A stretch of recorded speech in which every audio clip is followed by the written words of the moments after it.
licensed since 2003. I grew up in Newark, so primarily you guys will see most of my listings are in Newark.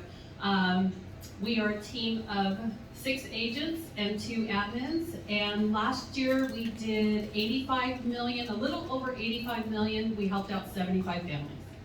Awesome. Hello, Medford. I'm the thorn amongst the roses up here. Run the Medford team. We're here and in the Sacramento area. We did 142 units last year, about 118 million, something like that. 7 agents on the team as well. We also own our own in-house construction company. We own our own staging company. And anything? Business in 2021, did you already see that? Yes, I did. Oh, okay, good. Yep. Yeah, I'm good at listening too.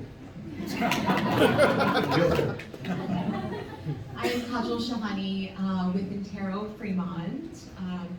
2021, I did 127 million, 64 transactions. I don't have a formal team. I do partner with a couple of agents. Been licensed since 2002, but I didn't really start practicing until 2005. Perfect. Super exciting to be here. Natalie, Swanson with the Swanson Real Estate Team, Keller Williams Tri-Valley.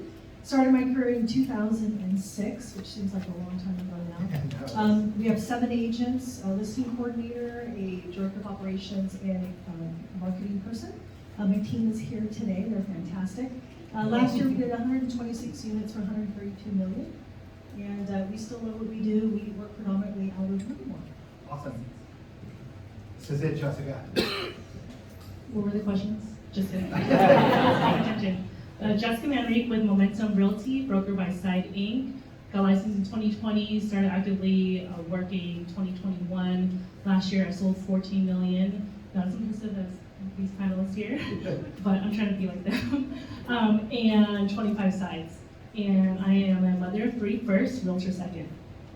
So 25 units in your first year. We're gonna really hit on that. 25 units in your first year. Okay, good. I mean, don't just start with that.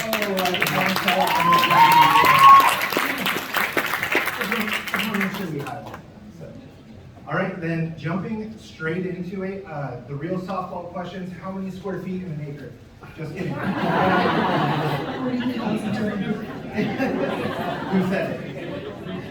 63,000. Over 40,000. So, and either one of you can buzz in. We don't necessarily have to go down the line with this one.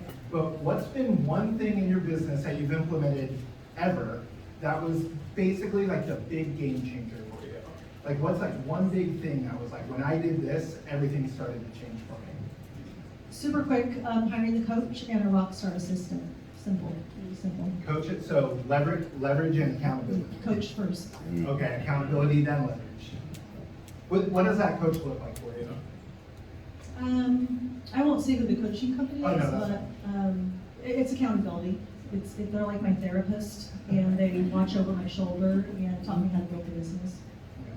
So essentially helping you, I like to say, stay between the lines. Correct. No. Anybody else? I think for me, the past 2 years, social media, being consistent with it, and then I got a virtual assistant. Hired a director of ops. So she wasn't hired that way initially. Realized I couldn't do it by myself, and the huge plunge of can I afford an assistant? The truth is, if you're growing, you can't not afford an assistant. So she started as an assistant part-time. That lasted 1 day. And she's now moved up into the position of director of ops, where she runs the entire inside of the company. And the year I hired her, literally doubled in 1 year.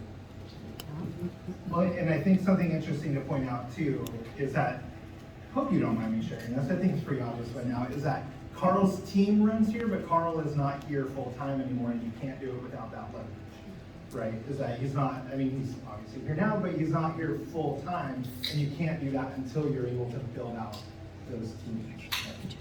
Go ahead. So the initial change that I made was hiring a transaction coordinator. That was a huge game changer for me because I was pretty much lost in the paperwork and couldn't move forward to the next deal because I was so much in the past deal. So that would be the first thing that changed the momentum for me. So again, like what's like the one common theme across every single one of those things? Ooh, Jessica didn't answer. But it's okay, you don't have to. Farming, my sphere on social media. There you go. Okay, so really two answers then, social media and leverage, right? So it's that leverage piece becomes like super critical when you're getting beyond that. Does anyone know the average number of units sold in our market by an agent? It's about 5 to 6, right? It kind of depends on how you measure it, but about 5 to 6. So getting to that level, you can kind of pick these key things apart like that. Anna, if you want to go with it. Yeah, I actually have a question for you. So most top producers say that the number one where they get their business is from past clients, repeat clients. So just, I know that's not going to be true for you, but then what I want to know is that true for all of you? And then if it is, what's your second biggest source for referrals? Okay. So yes, my past clients are my number one source. The next biggest source is going to be my direct mail piece. And actually, I'll ask, how many people in here live in Newark? Like, do you live in Newark? And how many people have gotten mail from Brooke? Or you notice you did, right? So we'll kind of go down the line first, but then Brooke, we're going to have to dive into it because I've gotten a lot of specific questions with your face being on there of how does she do direct mail. So let's come back to it. Go ahead, Carl. For us, it's a sphere of influence. We don't have a geographic sphere, we have a relational sphere. So 56% of our business, typically year in, year out, comes directly out of our database. Similar for me too, I'd say 75 to 80% a year is referral. I do have a geographical farm, and then this past, I'd say 2 years, a lot of online, but I don't really know where they came from. It's like, I saw you online, and then. Okay, so like through your social, Yeah. essentially, right? Yeah. Like they're just, well, like when you say online, you don't mean necessarily buying like in. No, I don't pay for like Zillow or Yelp or anything, but it's, I think a few people said Google review, a few people have social media ads, you know, just, Yeah. yeah. So they just kind of naturally are coming to you. It's a good problem now. Now, So what hit the bottom button. Gotcha. So when I started my career, I worked geographically, so I built my business door knocking. And it sort of builds like a snowball. So in the early stages, most of the business was very hyper-local geographic. And then when I learned to work by referral, I sort of wrapped all those people into my client appreciation program. So now we kind of get referrals from everywhere. Past client, current client, geographic work, again, keeping hyper-local. Agent referral, Google, I mean, people call, oh, we've heard of you, we see your signs. So really, it's a little bit of everything now, Yeah. but not so when we started. But it is still like, for the most part, like the main source is still referral based? Referral based and geographic. Okay. And then team, because we have a team, our team has a, you know, obviously they bring their own sphere, so it becomes their sphere as well. So really from all over the place. Just kind of builds and builds from there. Jessica.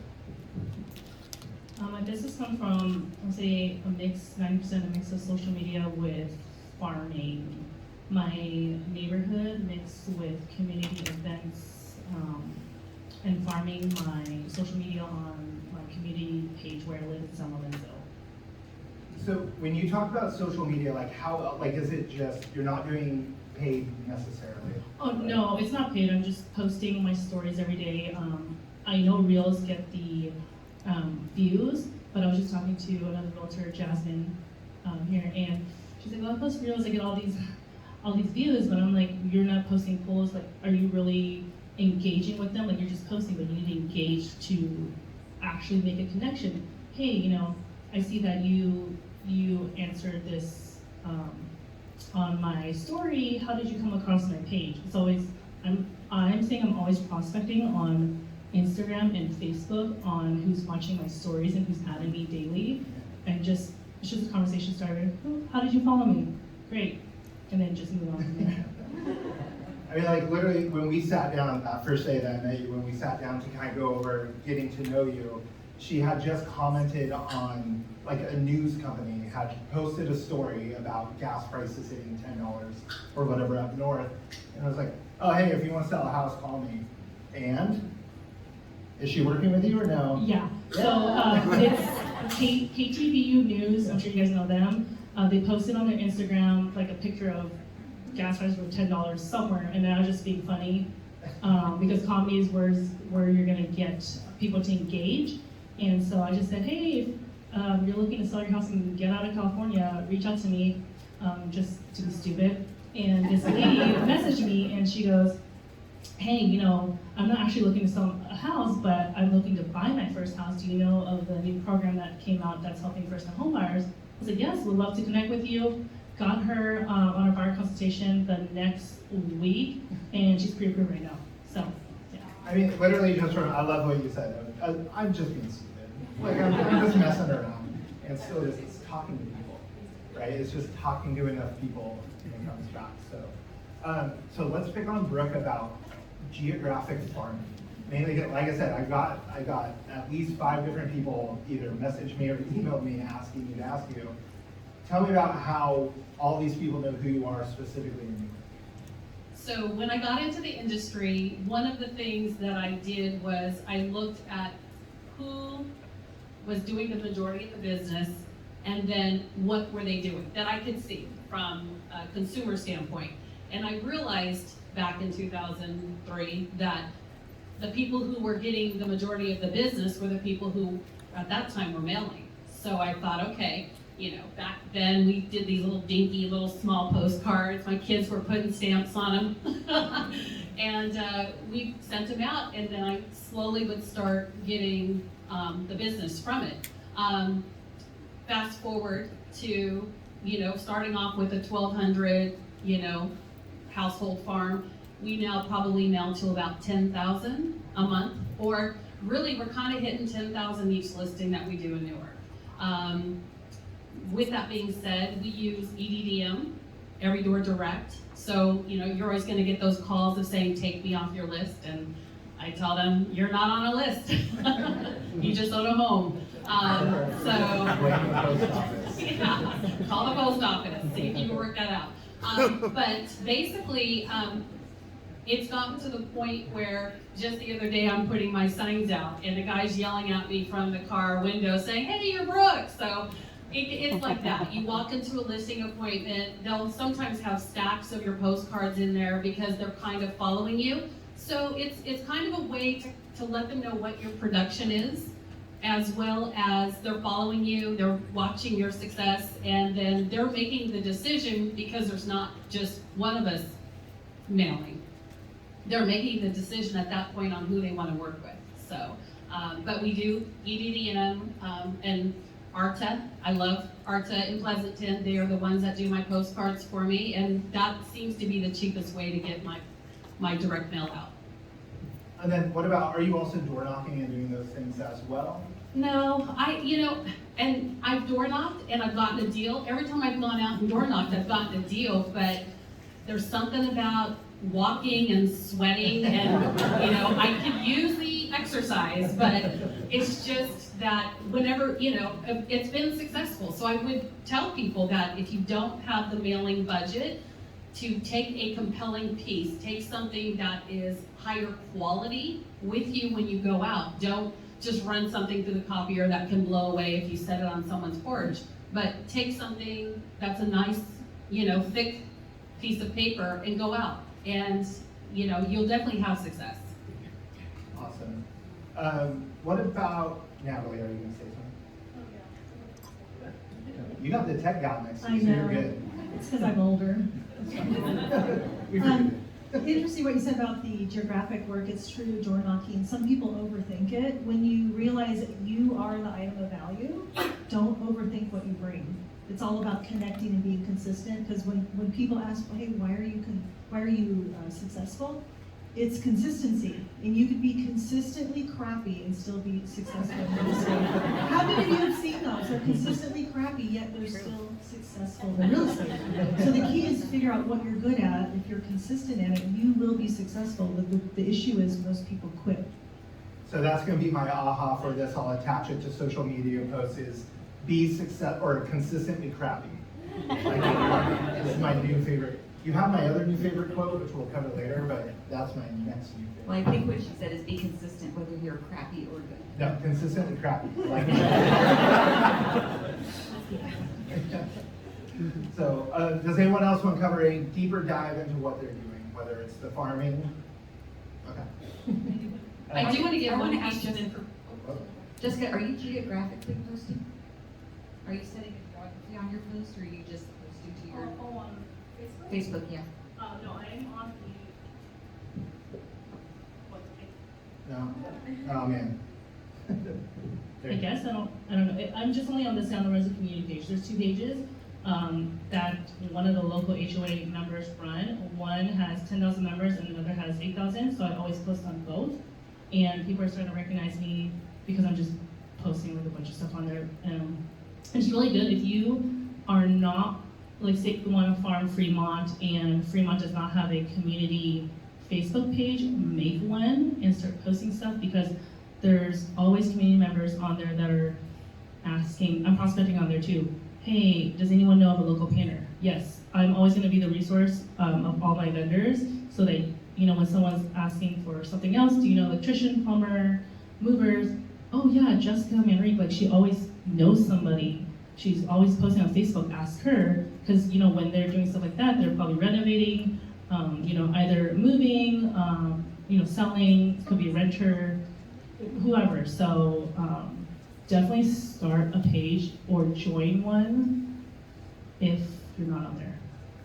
I even reached out to you like yesterday for you're now my Castro Valley vendor resource, right? And it's because I see you posting online, like it works. Natalie, were you going? No, I think we're good. Oh, Brooke. One of the big pieces of advice I was given early on was, if you're going out into the community, knock a third, drop a third, mail a third. So what's that mean? I'm gonna break it down. It basically means that you determine where your farm area is, and once a month you're gonna knock the doors, and then you're gonna mail to the other third, and then you're going to just drop. You just have the visibility in the community, and then you kind of rotate it. So you rotate through the, you know, throughout your farm, so that way they at least see your face. Even if it's through the Ring doorbell, they're gonna see you. When they're reporting you on Nextdoor. But I think that's especially great for newer agents who hear, oh my God, you guys have a 10,000 house farm. I think Kaajal, yours was 8,000, right? Your farms, and it's like, oh, I could never afford that. That's gonna be $7,000, $8,000 a month. How could I possibly do that? Okay, did you start with a 10,000 person farm? No. So start with a smaller farm, but then you can even cut that by a third by saying, I'm only mailing a third in a month. And then I'm gonna door knock it, and then I'm gonna drop something off. Not even knock on the door, just drop, or maybe knock and drop it. Drop something and move on. It's a way to do it under a budget. What I was going to share about what Brooke is doing is it costs very little to go door to door. I thought it was the best way for me to start, because I didn't have a lot of money when I started. And people see you working even if they don't answer the door. A couple of years later, oh, I've seen you working here. We haven't had a chance to talk, but I know you're very diligent and know what you're doing. So it's a very cost-effective way, and you're ahead of the lead aggregators, which is really important in this industry. And then you put those into your referral database and you build that way. It's a fantastic way to build business. It's literally something, so when you say lead aggregators, we're talking about like the Realtor.com, Zillow, like any major website that's collecting people's information and marketing to them. Well, a website can't go knock on the door. Right? Neighbors tell you everything. Neighbors will tell you everything. And I don't know if you guys have seen the same thing, but some of our agents that have been now door knocking, because we'll kind of get the comment, well, COVID, or people even opening their doors anymore. We're seeing open rates of like 30-40%, right? Like for almost getting close to basically 1 in 3 doors you knock on, someone opens the door, and it's like people are willing to have or want to have conversations. Whereas you might kind of think, oh, they're not gonna open the door. Because I know if someone knocks on our door, like I hide. Like I don't open the door. Okay, great. I'm not one of those 3. But the other 3, they're gonna sell their house for you. So that's great. So, yeah. So for newer agents, or if you want to get into business, the door knocking, like you said, it's a great way to start out because you don't have to really put any money into it.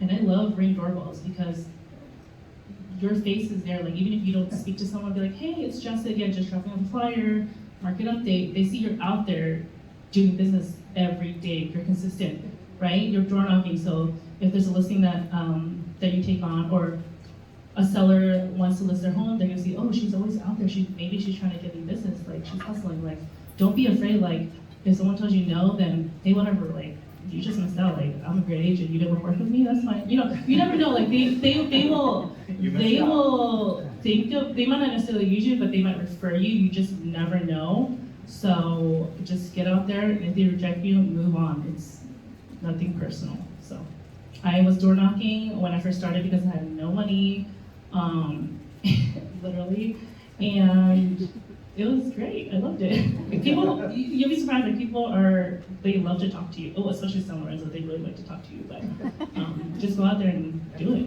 You don't gotta worry about buying a dialer. You don't gotta worry about getting lists. Just go start knocking on doors. Awesome. And then I like what came up too. You are the item of value, right? Again, that's always a question. Well, what am I going to say? How am I going to talk to them? They'll ask you questions. Hopefully, you can answer them. And if you can't, tell them you get the answer and come back. Right. So, kind of we're going to go down like a slight negative path for it, because we know like negativity sells on social media, and so let's get viral. What's the one thing, or if you can even say multiple things, that you see agents doing that makes you just cringe the most? Right. Like, what are you seeing? Or reword it. What are you seeing that you would love to tell everyone here? Quit doing that. Ooh, Carl's like ready. Oh, hit it all. You're good. There you go. Guys, where do you start? Answer your phone. Answer the phone. My gosh. I get such, and I understand time management and everything, and time blocking and all of that. But when I call an agent and I'm trying to sell their house, and they say, you know, I'm going to be checking my calls, my voice messages between 11 to 12 and 4 to 5, whatever. So I've never done this, but I've been very tempted. You know, I'm calling at 9 o'clock in the morning. I know I got a 6-hour wait before they're going to hear my message. Hey, you know, I just drove by your listing on 123 Main Street, and I hope you don't mind that there's water pouring off underneath the garage door. I think you might want to know about that. But answer the phone. The second thing is this business is about integrity, and we're moving into an era where that's becoming less and less important. Let's put it that way. Yeah, someone out there said important. Less and less important. And we have to follow our code of ethics. There's just no two ways about it. And we have, over the course of years, given up thousands of dollars of business, hundreds of thousands of dollars of business, where it appeared that sellers were asking us to do things that weren't ethical, and on and on. And you just cannot do that. You got to hear about the code of ethics. Another thing would be agents are totally willing to do everything except the things that they need to do to build this business. You're going to pay a boatload of money to Zillow rather than actually getting out and working on your business. Makes no sense at all. So those would be. Well, Carl just answered the next 4 questions, so we're going to wrap it up. And we're done. So one of the things I want to say to piggyback off of what Carl said about people answering their phones, if you're not going to answer your phone, please personalize your voicemail. Because I can't tell you how many times I've called an agent and had to look back to make sure that I'm calling the right number before I leave the message, because they don't personalize it. If you're in this industry, personalize your voicemail, treat it like a business. It kind of goes with the don't be a secret agent too, right? Like you want them to know that they called the right person. Yeah, and don't be that agent that puts in the confidential comments. Don't call me, or due to the high volume of calls. You know, this is for a house that's been on the market 72 days. And what that really means is I'm working at Kmart, and that's my full-time gig at Walmart, and I really can't answer. Walmart. There's Kmart's out there. I can't answer. Or Home Depot. Whatever. answer the phone, because that's that personal contact. You can accomplish far more in a 3-minute conversation than texting. You can't respond to a text when you're driving, but you can always answer calls through your car system while you're driving. It just makes sense. With people not answering their phones, your competition goes down. So the question is, have you gotten a listing because your competition didn't answer their phone?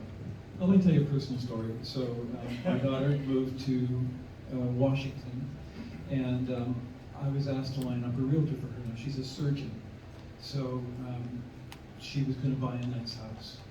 I called through, I went to Trulia back in the day, and I just went into the area she was looking to buy, and I looked at the agents, and I started looking at the units. I started with the top agent in the area, didn't answer the phone, went to the second one, didn't answer their phone, went to the third one, she answered. We have done 7 transactions with her. Answer your phone. Oh, and did she answer the phone? She's actually not even that good, but she answered the phone. Consistently crappy. There you go. All right, Kaajal. I think a big one the last 2 years has been when you're writing an offer as a buyer's agent and you don't get a formal reply from the seller's agent. Like, I want to cry when something goes pending and my buyer texts me saying, oh, I guess it wasn't us. I'm like, well, yeah, I guess not. Because it kind of loses, it's not even you, but you lose credibility that way. So I think for sellers agents to at least reply and say, hey, I got your offer. Hey, you didn't get it. This is what it, don't give intel if you don't want to, but at least like reply. And then similarly now, I have a lot of listings sitting on the market. So, but when buyer's agents show my listings and I'm like, hey, how'd it go? Feedback, whatever, it's like mute. No, and it's just like as a buyer's agent, providing feedback is so important. Similarly, as a seller's agent, it's so important to provide like offer information. So it goes back to communication.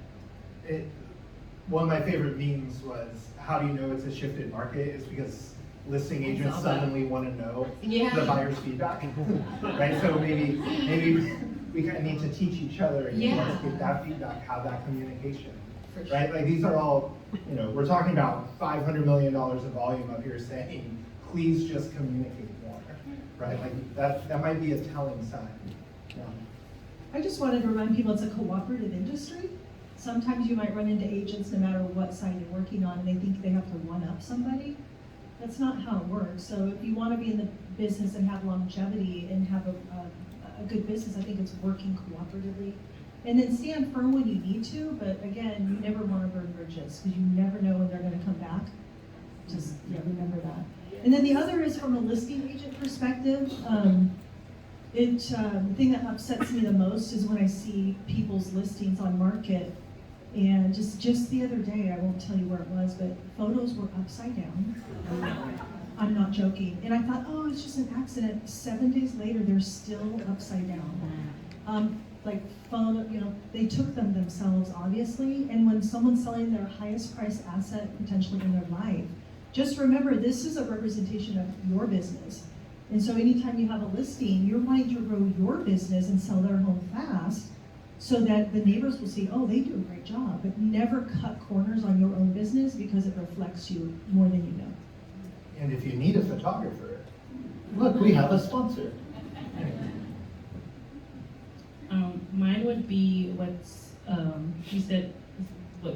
Like cringiest, or just things that you would like to see not happen. Yeah, people in our business not bad-mouthing other realtors, lenders, escrow, because this industry is so saturated, but the full-time professionals in this industry is very small.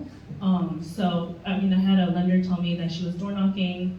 I won't tell you where either, but she happened to come across a realtor's house, and he goes, "You're not gonna get business this way, honey. Like, don't do this." Like, I'm like, why couldn't he just, congratulate you, like, give you props for, hey, it takes a lot of guts to go out there and do that. Just, hey, good for you getting out there. So, yeah, what irks me is just don't badmouth other people because the industry is very, very small.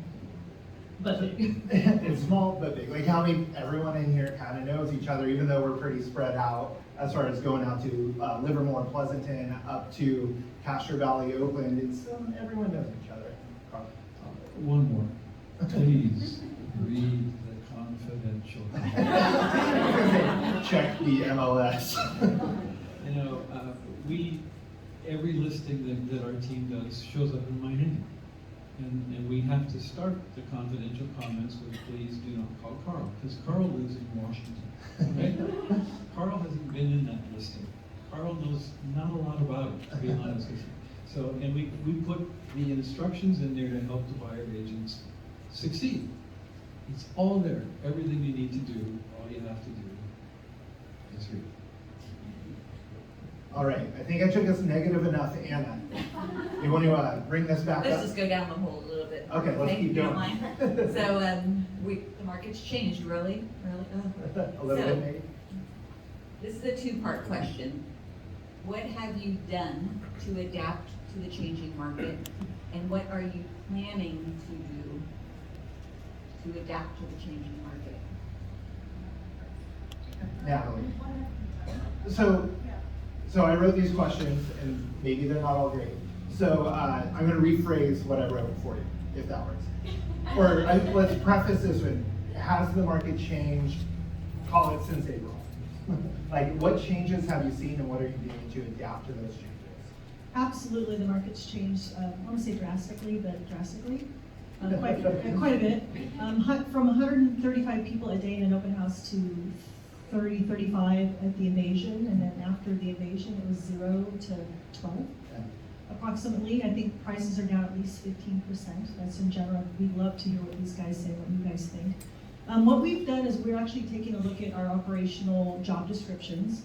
Not that we're cutting back, but I'm trying to relook at some of the job positions, because we're going to go back to some basics in developing our we call it our DISD strategy. We have to step up customer service in a market like this, have more referrals, leverage your current database and your current clients, and go deeper with them. Using that method alone, you should be able to either not necessarily repeat what you did last year, but be equal to. So that's one of the strategies we're using that doesn't cost any more money. The other thing is probably hiring an ISA, inside sales agent, to leverage that a little bit more. It's very inexpensive, and I think it would be good moving forward in this market. Yeah. What are you having them do, the ISA? Like, if someone's We have not a huge generally familiar. database that just doesn't get called, quite frankly, and we need to be better at circle calling around listings, coming soons, just touching more of what we already have. So calling ahead, or even door knocking ahead, door knocking after, calling ahead, calling after, and then calling into our databases. Huge opportunity there, and very inexpensive to set in place. Okay. I'm saying the market started transitioning on May 8th, which was Mother's Day, and I got COVID. And I swear I woke up on May 9th, and it's like none of my listings had any traction. It was like overnight for me. So in the past 2 months, I've canceled 5 listings. Not proud of it, but they were listings that would have sold happily and for the price that the seller wanted had it been like 2 weeks prior. So it happened super quickly for me, and so those 5, it's like you pay for staging, you pay for the services, etc. I wasn't baking in reimbursements in my listing agreements. That has changed. That might change now. Yeah, for sure. So I'm being a little bit more mindful of want to sell versus need to sell sellers. My want to sell sellers, I'm being extremely realistic with them and not taking it if they're just not okay with the price that I'm saying. I'm baking in the reimbursement, especially for staging. I think everything else, okay, marketing, you get the marketing out of it. And then I went back to basics last week. Actually, I texted my broker, Rishi, because I kind of stopped doing open houses only because my kids take up my weekends and it's been fine. But I went back to basics and did 2 days of open house, which I was very proud of myself. I did my own signs, I was like, The worst part of real estate. but And speaking of rain, it was funny. I was putting out my signs. I was like literally sweating. My mom was there. She was at an open house, and I try really hard not to let my mom and dad do my signs. Like, so they'll host for me, but I'll do the signs. But I've been trying to hire like a sign guy or gal, and labor force is interesting right now. So I'm like, okay, I'll do this myself. I was sweating bullets on Sunday, and I had a listing appointment, and I'm like, you know what, screw it. Put my hair in a ponytail, I went to the listing appointment, but the listing appointment came directly from the open house. So it's literally like you show up and it works, but you just have to show up. Do the things. Yeah, so I did my own sign. I was seriously so proud of myself. Good. I like the idea back to basics. Was there anything else you kind of learned out of it, like as far as being boots on the ground, more of seeing what's happening at your open For house? sure. So I was actually texting my broker Rishi that day. I was like, Rishi, I went back to the basics, and oh my god, that felt so good because I had, like you said, I think I had 8 people walk through, but it was like, oh, leisure, you know, do you have any water? You know, those kind of people. No, like, but there was one couple who actually came through on Saturday and had this like really meaty conversation about the market, and then I just started rolling because you know when you start talking about the market, you like get kind of passionate about it, like. So I just shared what I knew, and then they came back on Sunday and they said, how do we hire you as a buyer's agent? I'm like, oh shit, like that actually works. Like, okay. But the thing is, I've been doing this for so long, you forget that it's really simple. So. Oh my god, but I've been teaching people work. Like, that's amazing. I don't do any open houses. A little far to drive. For us, the shift, the date that I'm using for the shift was the weekend of May 15th. And that's where we saw in all of our listings, no visitors at all, no offers coming in on Monday. We had prepped all of our sellers to let them know that there would be a shift at some point. So we ran the data over the weekend, and after there were no offers on the Monday, then we called all of them Monday afternoon and said, like it or not, here it is, here's the data. And it's going to take a lot of other realtors out there a long time to figure out where the truck came from that just hit us. And so they're going to reduce their prices in 3 to 4 weeks. I'm going to counsel you to change your price today. And they weren't happy about it. They understood the logic, and because we've been having ongoing conversations that it's going to happen at some point, they agreed to get ahead of the pack. And we have all 3 of those in escrow that week. So what we're doing as a team, when all you have to do is just basically show up and sell property and the prices are crazy and it's just wild woolly and money's flowing in like crazy, you tend to get a little fat and happy. And so what we're doing is we've gone in and dramatically slashed expenditures. We're taking a serious look at absolutely every component of the business.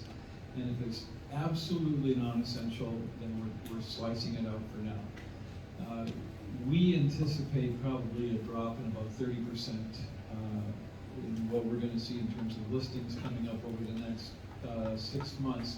And so that means we have to have a minimum 30% reduction in our expenditures. We're actually trying to cut 50%.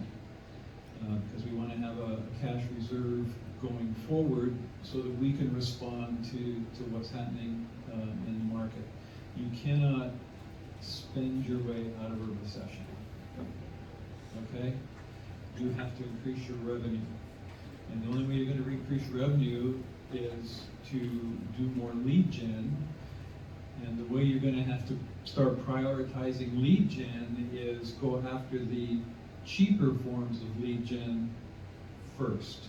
That means going back into your database, hiring an ISA, making sure that you're doing the fundamentals, the basics, day in, day out, because if you can't sell a lot of houses, you're not going to be able to spend a lot of money on marketing, regardless of who you are. That's just the reality of it. And so you cannot spend your way out of a recession. I think that's really, really critical. You have to generate more revenue instead to stay afloat. So we have been looking more so, I guess our first initial shift is to focus more on our buyers.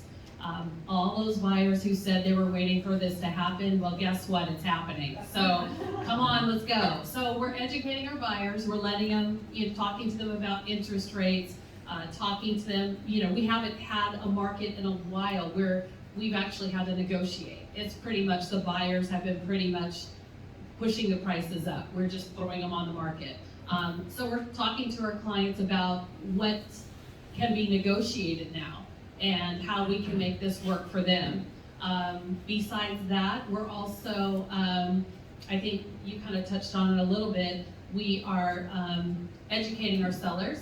The one good thing, and I think we all can agree to this, is that we're not getting the phone calls of what's wrong with my house.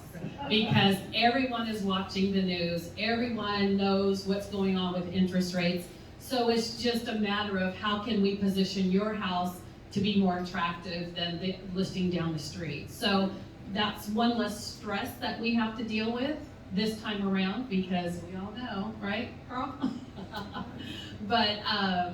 But pretty much it's, we have picked up, we've increased our buyer sites this last month and a half, and that's how we're moving forward.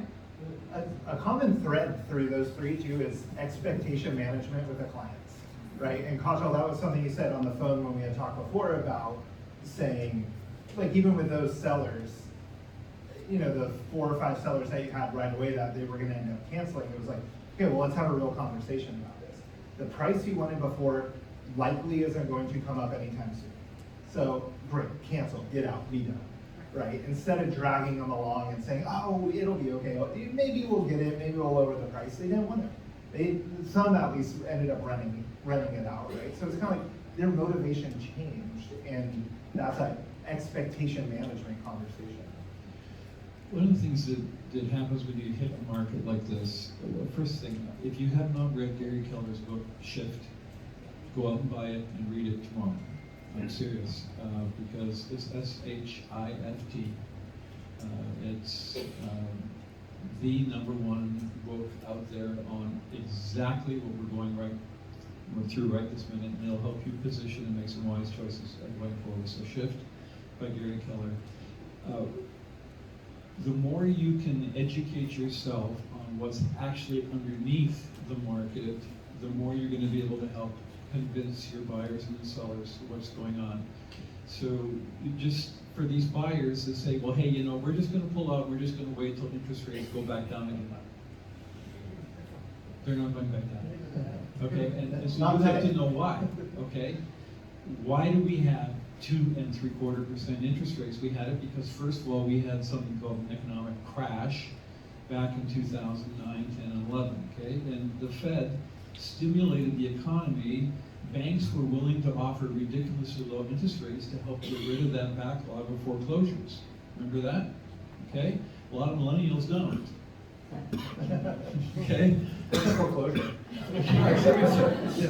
A lot of agents out there have never seen a market like that. So they've got no clue that that's an artificially low point in the market because of a catastrophe that changed the landscape of the world, literally. And just as rates were starting to come back up again, we had a little thing show up called COVID. And all of a sudden, the Fed, again, now that one millennials do know about, okay? That one, we saw the Fed again step in and dramatically reduce rates even more. But guess what? We're not headed for another economic crash, and we're kind of on the tail end. Although COVID is the song that never ends, it goes on and on, my friend. But we're at the tail end of that. And so the incentives that were required for both of those events are no longer required. 30-year average is just a whisker under 8%. And that's where we're going. We're just going back to normal. So the message to your buyers is simply this. Look, sellers are now motivated to sell more than ever, and that's going to sort itself out because nationally there's 623,000 homes for sale right now. That is a record low.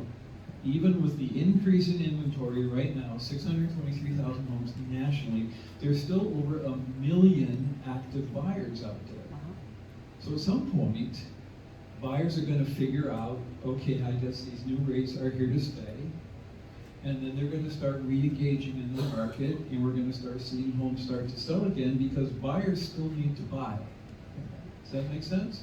Those are the conversations you need to have with your buyers. There's never been a better opportunity than right now for you to get in, because you can bargain with these people. And by the way, if the price does go down after you move in, so what? The key is not the price of the home, because homes over a 10-year, 15-year period, as you're living there, are always going to go up long term. The key is not the price of the house, the key is, can you afford the mortgage? That's the thing. And if you check off the boxes, have those kind of conversations with your buyers, then you're going to be able to get them into a property now. In 5 years from today, you'll be the hero.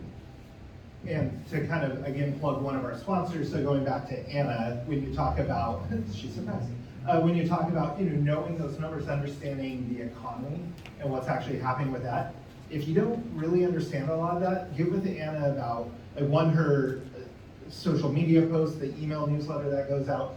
We've kind of learned a lot lately about those terms, what actually is inflation? What does it actually mean? What are we expecting? A lot of forecasting, things like that. So get with Anna if you want to know those numbers at a higher level and how to explain them. Right?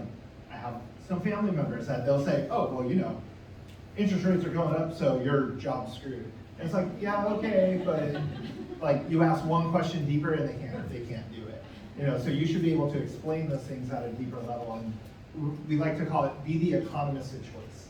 Don't let them go listen to, Redfin actually puts out really good economic data, but does that apply to Fremont? Does it apply to Hayward? Maybe, maybe not. You need to understand it to then translate it for them. Well, you have to understand the fear of the buyer and be able to address that fear in a way that makes them feel good, but is also still truthful, right? So it's really important. Buyers need to be emotionally managed. That's that therapist part. Carl gave a great story. This is a story that you need to explain to all of your clients. Clients remember stories. They don't remember just numbers. They don't know what you know. And so this is a professionals market. Jason and I had talked about this. That was the favorite quote I was talking about, but go ahead. No, it is a professionals market. You are the expert. You need to understand that story. So if you weren't selling back during the Great Recession, go back and do a little research. Call Carl, or talk to another agent who was working back then. They will remember those stories and they look to you for your guidance. The other thing he talked about is lead gen. A recession is a terrible opportunity to waste. And I say that over and over again because you can take territory. This is how I ended up taking territory in Livermore. When I started during the Great Recession, people were like, oh my gosh, I'm not gonna do the work. And I just was door knocking, building the business, and building the snowball, so to speak. So you can do the same thing with this opportunity. And I have a saying that kind of came to my mind as we were talking about how amazing the market has been. So in a good market, anyone can sell. And even in a hurricane, pigs fly. That's actually the saying that was taught to me. It is so true. So take advantage of knowing what to say. Know what to say and say it enough to people and you will be successful. And when I say know what to say, you practice. Who in here actually practices what to say to people? I was gonna say, Adrian, you Yeah. raise your hand.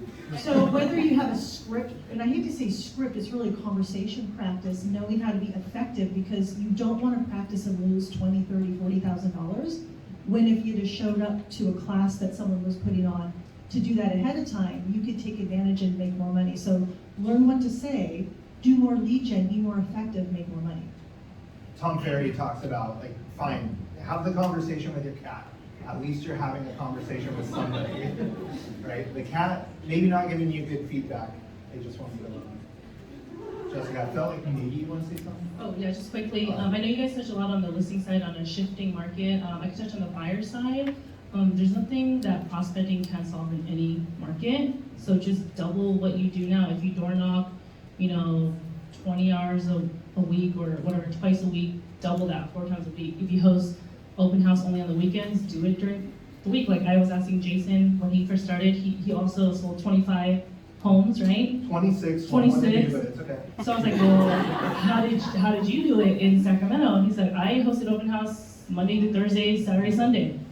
Any day of the week, Any day. as long as it was doing 4 weeks. Yeah, so get out there and do the work. And then how I'm gonna change, not really change my business, but add to it is I am gonna build my referral business out of state. And I always market myself as, when I do buyer consult, hey, if you ever decide you don't wanna buy in California, I can sell you something outside, all 50 states, but because I'm making relationships with other realtors on Instagram, and I follow these people because I want to see what they're doing every day, right? I'm not gonna just refer anyone. I want to follow them for a good while, see, okay, they're out, doing this, doing that for their clients. Like, they must really know their market and their neighborhood.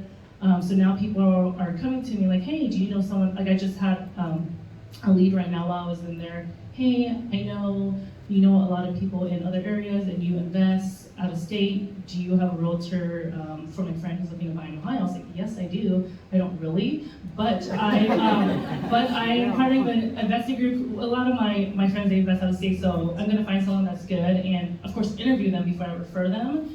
And then I was actually talking to my team manager the other day. We have a team in Florida. So I said, hey, can we do a deck about investing in Florida?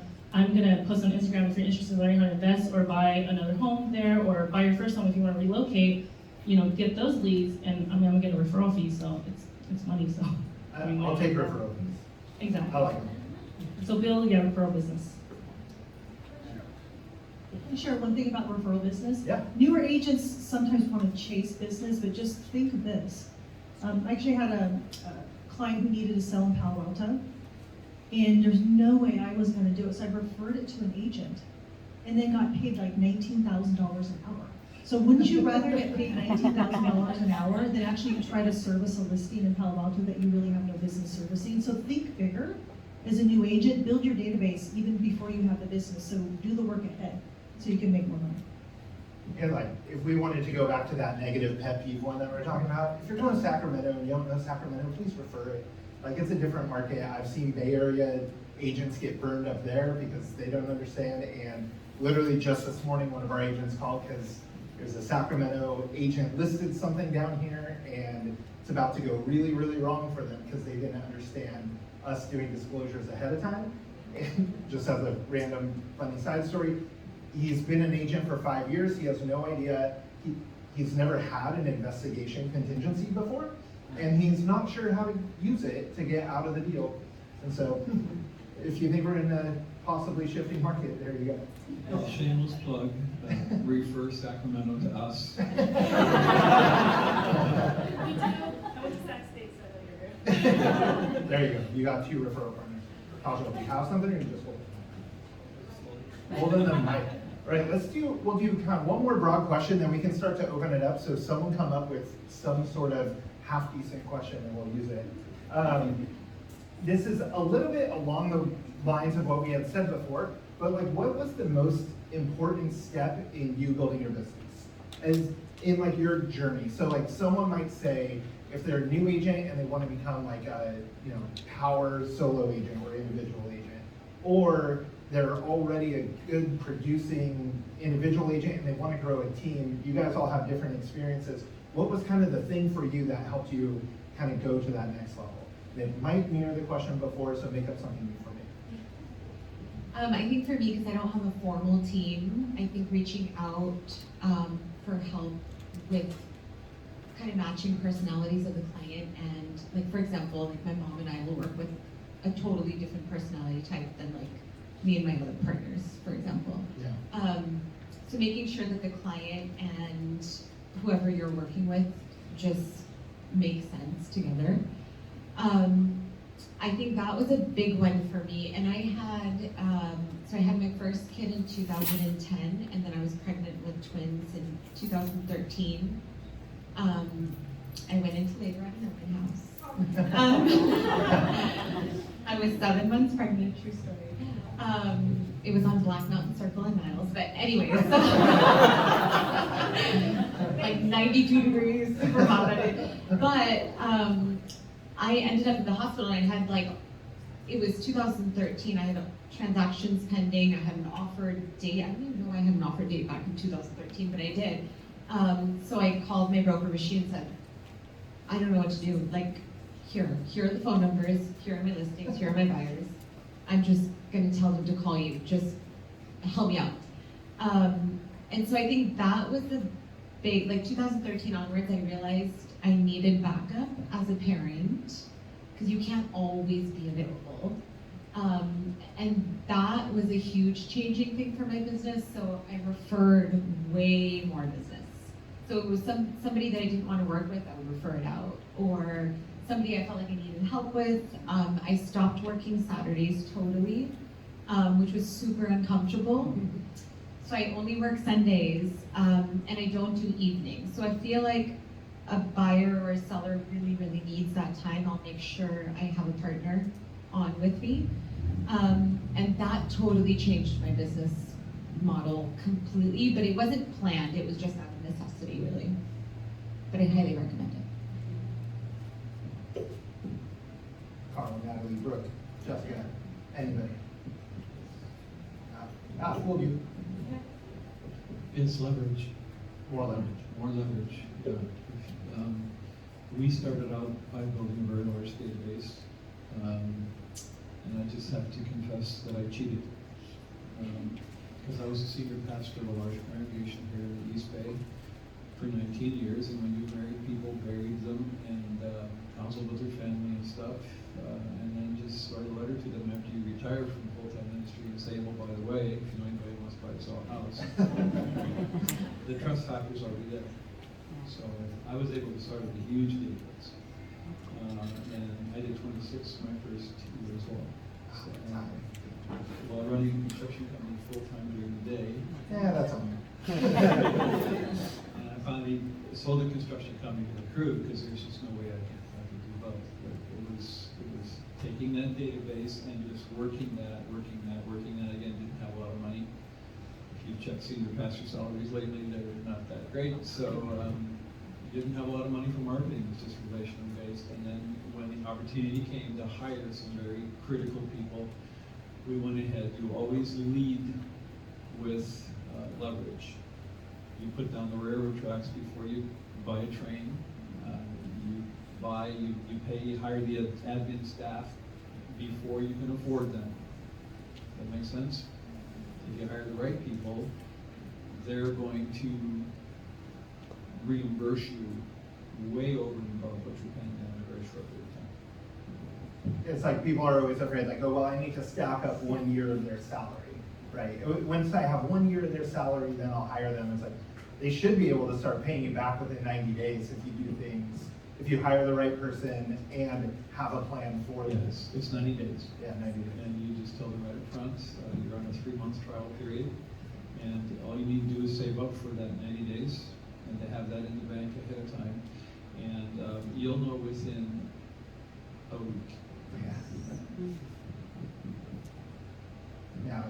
Okay, I get really passionate about this subject. Ooh, let's go. Well, here's the truth I share with my clients. Most agents are in and out of the business in 18 months. Most agents make about $33,000 a year. That's what I would consider quite average. So you just have to figure out, do you want to be average? The average agent doesn't have a business plan. So if you want to be better than average, start with the business plan. If you don't know how to write a business plan, hire a coach or read a book or two. You have to have the plan, otherwise you're aiming at nothing. And when you aim at nothing, you hit it with really amazing accuracy. And I stole that too, that saying. But if you have a business plan, then you know what you're shooting for. The issue with the business plan is you have to know what you want. And until you ask yourself, what is success to you? Success is different for everybody. And Earl Nightingale has a great podcast, and he talks about success is the realization of a worthy ideal. That's different than, my kids, actually this is my daughter over here. My daughter was going into 2nd grade when I got my real estate license. My idea of success was, actually I didn't even pick a number, I just wanted to get them out of college debt free. That motivated me for many, many years, but over time, if you think about it, success is going to be different for you. So you as an agent need to define that up front. Don't be the associate licensee. That's how most agents operate, as an associate licensee. If you want to be a business owner, you need to act like a business owner and start with a business plan and then go from there. That would be my suggestion. because it does make a big difference when you have a roadmap. And the roadmap can be different for everybody. You just have to take the time to think about it. And then when you can think it, then you can achieve it. And I forget, It's pretty simple. I forget the statistic, but it's something like 74%, you have a 74% more likely chance of hitting your goal when you write it down. And I'm Right? sure Or Carl, it's 74% when you have the goal, and then it's something like then it's 92% when you tell someone about it, which is like. yeah, and I admire Carl because he's done an amazing job building his business where he's not even here, and he has an amazing business. And so, yeah, I still work in my business, and my goal is actually to go into not total retirement, but because I have grandbabies now, but sort of more of an active retirement. And so I admire what Carl's doing, so it's super awesome to. Carl, you're basically retired now, right? You barely work. I'm joking. I know that's not what you're saying. Heck no. And I get up at 5:30 every morning and then go to work. Every day. And I mean, quite frankly, most of our clients don't know where I am. It doesn't matter anymore. So I'm in conversations on Zoom with clients, and then we got a great crew here, both here in Sacramento, and we just do it. Some statistics: 86% of realtors in Alameda County sell 6 or less homes a year. 86%. When you get to 92%, now you're up to 1 transaction a month. That's not a living unless you're selling in Palo Alto or someplace like that. Okay, 92%. So you've got to, as Natalie said, you've got to set down a plan. You've got to set some targets. You need to get the training you need to get to that point. And you've got to realize that you're running a business. This isn't a hobby. This is a genuine business. If you forget that you're running a business, the state of California will remind you of that, as will the federal government on tax season, okay? Take a serious look at incorporating, take a serious look at getting business management training, getting MBAs, very, very helpful. You're running a business, okay? And some people run businesses well, some people don't. If there's a component to your business you're not doing particularly well, then go hire somebody that does it better than you.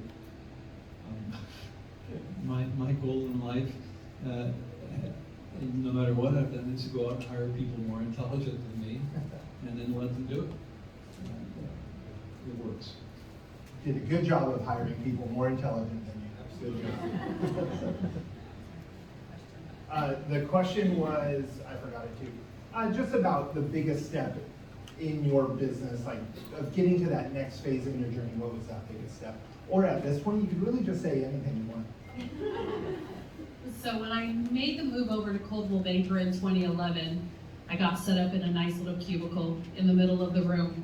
And at that point, they were having their awards. And I'm listening to the numbers and hearing the production of some of these agents. And my moment was, well, if they can do it, why can't I? And from that point on, I did attempt coaching. I am uncoachable, but I tried. But it did help me. Yeah. But it was one of those things where I did put together my blueprint. I kind of looked at other people's blueprints to see, you know, luckily in this industry, there are people that will share what works for them. And I went out and talked to a lot of the top producers in my office to say, hey, what do you do? Hey, what do you do? And it was consistency, which was the big thing. So I thought, okay, as long as I'm consistent. And then from there, again, it was putting everything in place, being consistent. And then, you know, one of the good books I read years ago was by Malcolm Gladwell, The Tipping Point. And it talks about how you put all this stuff in motion. And then all of a sudden you get to that point where you're like, okay, we're here. And it's a really good book. It just, you know, kind of talks about other people's blueprints as well too. I would say you do have to treat it like a business. And to be honest with you, I got into this because I wanted flexibility. I wanted to be the room parent, and I realized 6 months into it that was not going to happen. But then you start treating it like a business, and you have to be very structured. Like Kaajal was saying, you have to have your business hours. You really have to have something in place that you follow to where you have quality of life along with your business. And then once you have that in place, then the guilt does go away, and you're functioning, and you're moving along. And I would say it got to the point where I realized that I was losing business because there was only one of me, and that was when I added a buyer's, still had the transaction coordinator, but that was when I added a buyer's agent to the team. And then it just went from there, so. Awesome. Has anyone come up with any questions that this is like your chance to pick their brain publicly? Of like, what do we need to know from these agents about how they've built their business? I don't think we need to run a mic. I'll hear it, I'll repeat it. Jerry. I've got a question for Carl. You, in the past, you may be still doing it, have a big push towards referral, towards posting like on Yelp to get people to put referrals on Yelp and stuff like that. Is that working for you well? Yelp is not your friend. In case you haven't figured that out, Yelp, we hate Yelp. We've got about 300 reviews right now on Zillow, and that's a whole lot better. The problem, and we're going to start diving in with Google reviews. Yelp, I think we've got maybe 45 active reviews, and we've probably got about 250 reviews on Yelp that Yelp has decided aren't valid, aren't valuable for whatever reason. These are because it's on a hamburger. Yelp doesn't understand that buyers and sellers sell one house every 10 years versus a hamburger, which they might buy 3 or 4 times a week, depending on who it is. So yeah, we actively push as part of our process at the end of every transaction. We call them up. We try to incentivize them if necessary to put them up there, and we're constantly chasing them because a commission is wonderful when it comes in, but that pays bills. A referral online is the gift that keeps on giving. So with Google My Business, if you're not paying attention to what Google My Business is, or now I think they're just calling it Google Business in general, it's definitely something you want to look into as far as a great place to kind of store your reviews, because it's going to help rank you up, and people are actually getting essentially the quality of calls like through a sign call.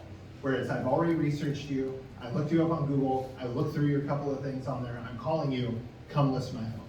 And so Google My Business is a fantastic thing right now to jump on. Yelp was for a while, and then they went very deep into their economic model of I'm gonna make you to, it's gonna become pay to play, and Google My Business could do that in the future. But right now, it's a killer for real estate agents.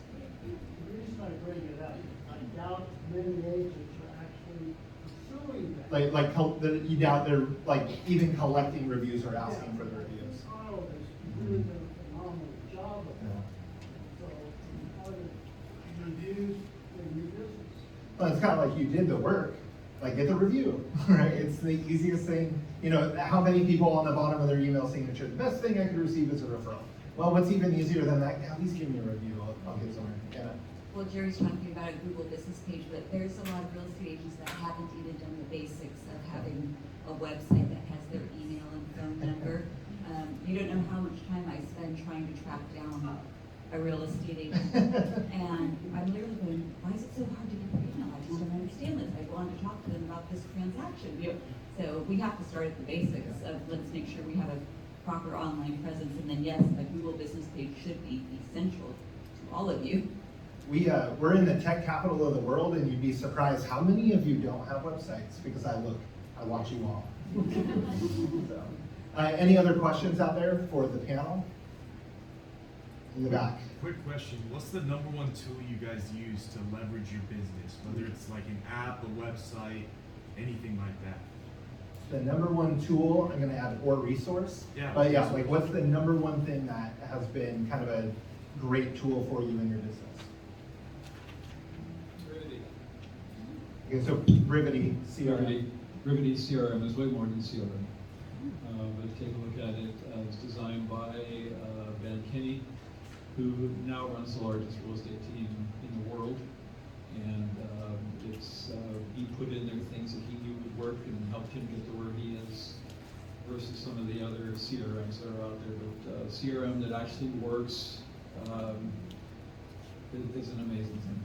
And actually, to your point, not a CRM, but a whole tech platform, right? So the website's built in there, all the client communication, everything's built in there. Kaajal? I use Real Scout pretty actively. What's it do for you? What's Real Scout do for you? Everything.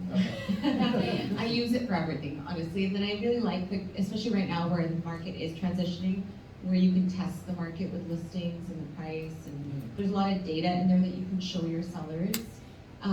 So I use Real Scout very actively. And High Note. Actually, I was really good at High Note while the market was crazy, because it was so cool that you could see when people viewed your offer, or you know. A little spy. Yeah, I felt like a little spy, so I need to get back into it. But Real Scout's been like consistent. Okay. We shifted to Boomtown at the beginning of the pandemic. So another large tech platform. Right, it's scalable.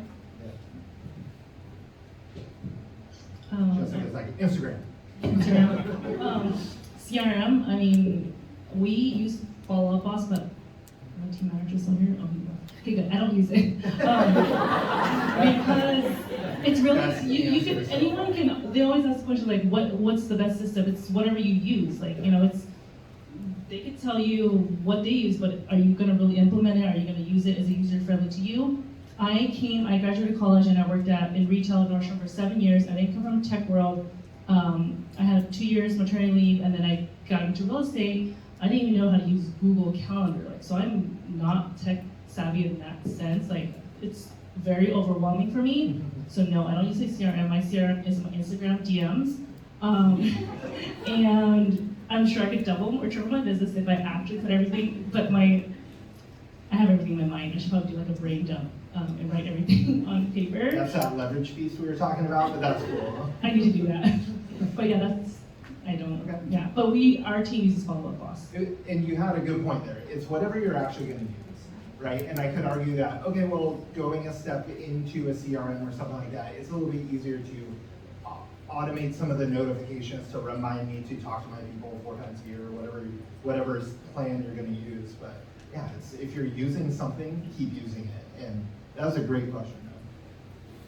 Anything else out there? All right. Can I close this out? You can. Thank you. So I know one of the things that's kept me going, I've been in 39 years. I know what real estate did for my parents, and thus me and my siblings, and I know what real estate has done for me and my family. So I love real estate. I strongly believe in real estate. It's my, it keeps me going because I so strongly believe in it. And I love working with first-time homebuyers. Because of that, I want to get them on the journey. What keeps you going? Like, what drives you? Money. Sorry. Fear and money. But money's not everything, as we find out. For me, it's and what I share with every one of my clients is real estate's about personal and financial stability.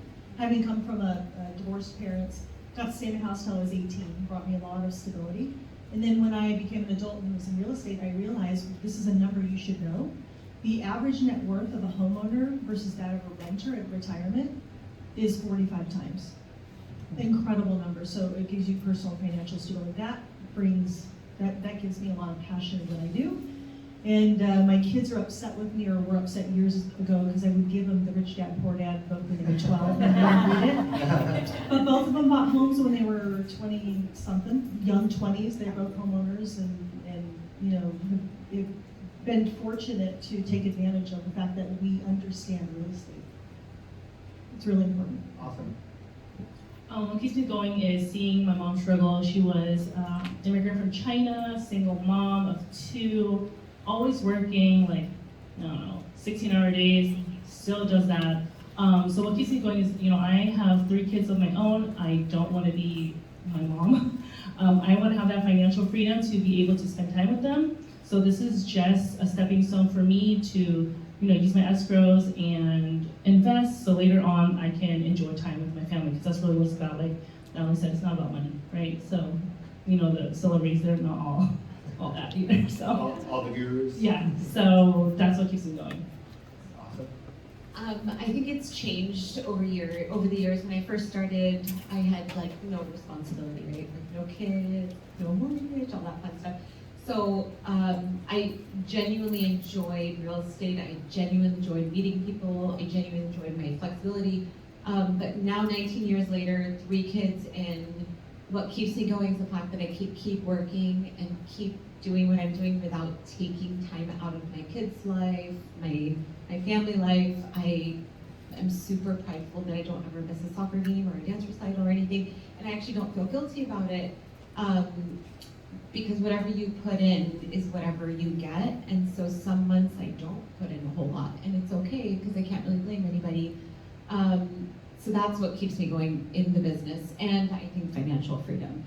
You get to a point where you can say, okay, I don't work Saturdays, and yeah, I probably lose business over that, and I'm okay with it. But when I was pregnant with the twins, I remember going on a few listing appointments in my farm, and there was one agent that was farming, and I actually won't mention her because I still love her, but she was farming. She was farming the same farm, and more than 2 sellers told me that she went around and told people I wasn't going to last in the business because I'm having twins. My twins are now 9.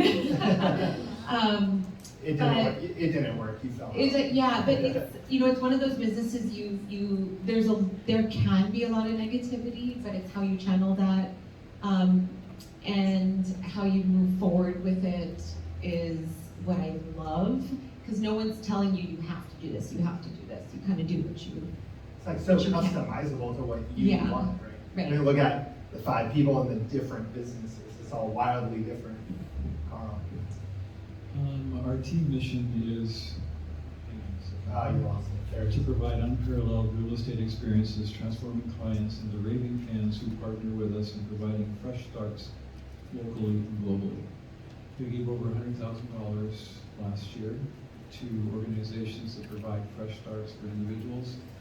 And this would be organizations all the way from Road Vision, who provides housing across the world, Streets of Hope in Kuru, Kenya, taking boys off the street and providing them home, education, food, clothing up through university if they want to go that far.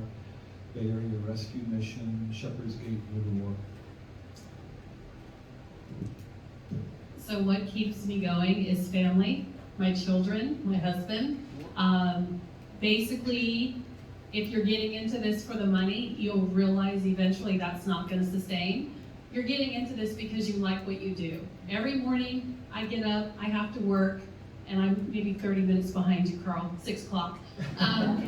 But anyone who comes to the house knows if I'm at home, I'm working from home, and I never once say I don't like doing what I do. I love doing what I do.